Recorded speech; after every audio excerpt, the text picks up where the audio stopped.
The United States has issued a stark warning to China, India, and other countries still importing Russian oil. Stop, or face the consequences.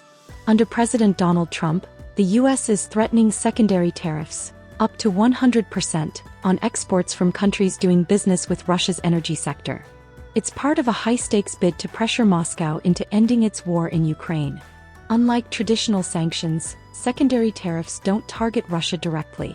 Instead, they hit other nations like China or Brazil by slapping high duties on their exports to the U.S. if they keep buying Russian oil and gas.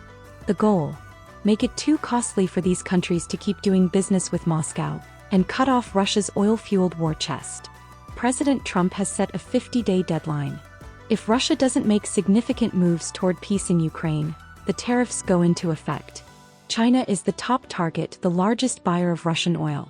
With its massive pipelines and discounted deals, Beijing has become critical to Russia's energy survival. But many are skeptical.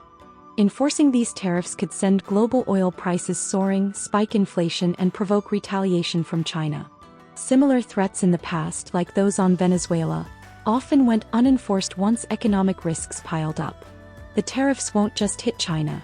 India and Brazil are also in the crosshairs. But energy demands and economics make compliance unlikely. Some analysts believe China's support for Russia isn't just economic, it's strategic. A prolonged war in Ukraine keeps the US and NATO distracted, giving China more room to maneuver on Taiwan.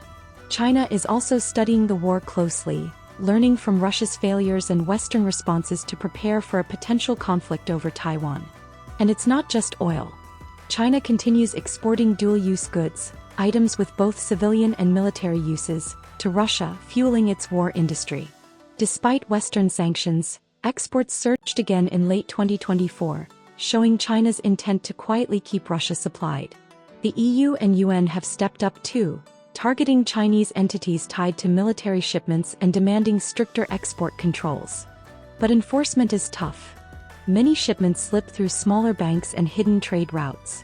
A bipartisan U.S. Senate bill could raise those tariffs to 500%, giving the president even more power, but the risk of global economic shockwaves remains. Will the U.S. pull the trigger on these secondary tariffs? Or is this just another warning shot? In a world already teetering from war and inflation, one thing is clear. The energy war behind the Ukraine conflict may soon spark a new economic battlefront with China at its center.